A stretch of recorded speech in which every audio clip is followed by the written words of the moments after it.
कहानियाँ देखने के लिए सब्सक्राइब करें। बहुत समय पहले की बात है, धनीपुर नाम का एक गांव था। वहां के लोग खेती करके अपने परिवार का गुजारा करते थे।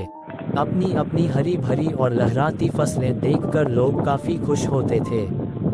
उन सभी के खेत पहाड़ी चट्टानों के बीच में थे। अचानक उस गांव पर विपत्ति आ पड़ी। आसपास की चट्टानों से बड़े बड़े पत्थर टूटकर नीचे खेतों में गिरने लगे, जिससे उनकी हरी भरी फसलें नष्ट होने लगीं।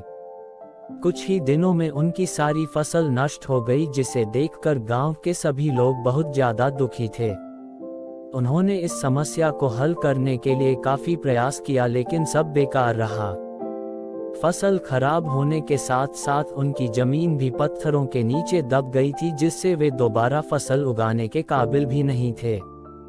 जब कोई समाधान नहीं निकला तो वे सब गांव के सबसे बुजुर्ग व्यक्ति, जिसे वे सब बूढ़े बाबा कहते थे, उनके पास गए।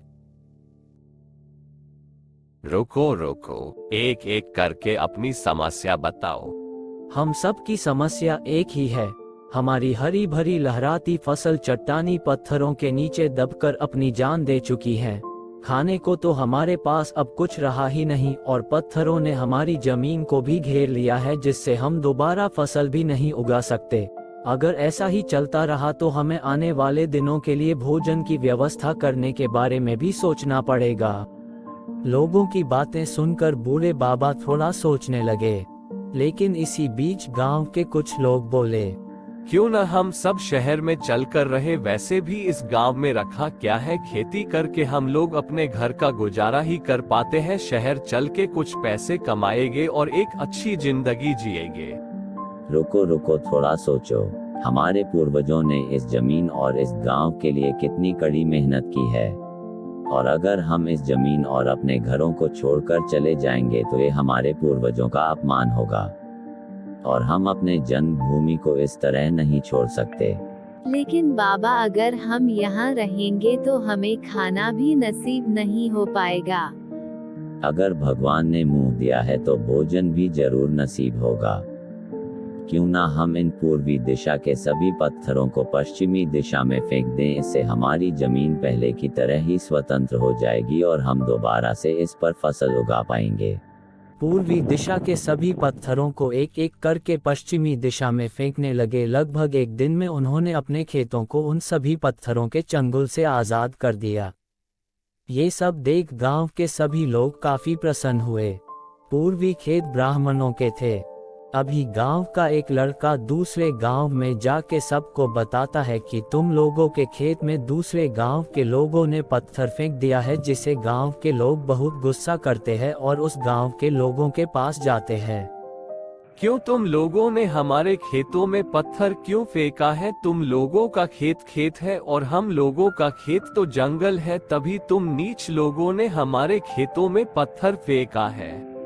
बे इधर सुन, नीच किसे बोल रहा है? यही साले जूतों से मरूंगा। तेरे खेतों में पत्थर कहाँ से आए? हम लोगों को क्या पता, तू जान तेरे खेतों में पत्थर कहाँ से आया। अब तुम लोग दिमाग की माँ बहन न करो, चले जाओ यहाँ से। ये मादरचोद मानने वाले नहीं है, फिर ये सब हम लोगों के खेतों में पत्थर फेंक देंगे। अब ये बात करने से नहीं खत्म होगी। अगली बार ये सब हुआ तो गांड फाड़ दूंगा सालों की। देखा वह कमीना कैसे गाली दे रहा था, लेकिन ये बात उसको बताई किसने? किसके खेतों में हम लोगों ने पत्थर फेंके हैं? अपने गांव का है कोई हरामी। एक बार मिल जाए जो इस गांव में रहकर दूसरे गांव के बारे में इतना सोच रहा है, सुअर की औलाद को उसी गांव में भेज दूंगा। अब क्या करें हम लोग? उन कमीनों की वजह से हम खेती भी नहीं कर सकते। एक काम करते हैं, कल बूढ़े बाबा के पास चल के उनको सब बताते हैं। अब वही कुछ बताएंगे, क्योंकि अगर आज हम लोगों ने भी उनके खेतों में पत्थर फेंका तो कल वह भी पत्थर फेंकेंगे।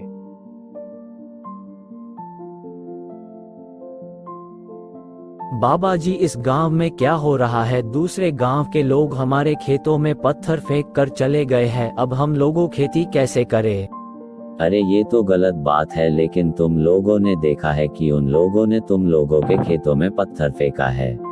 नहीं बाबा जी, हम लोगों ने देखा तो नहीं है, लेकिन उसी गांव का एक आदमी बता रहा था। अच्छा ठीक है, मैं चलता हूँ तुम लोगों के साथ उस गांव के लोगों के पास और पूछूंगा कि ये काम उन लोगों ने किया है कि नहीं।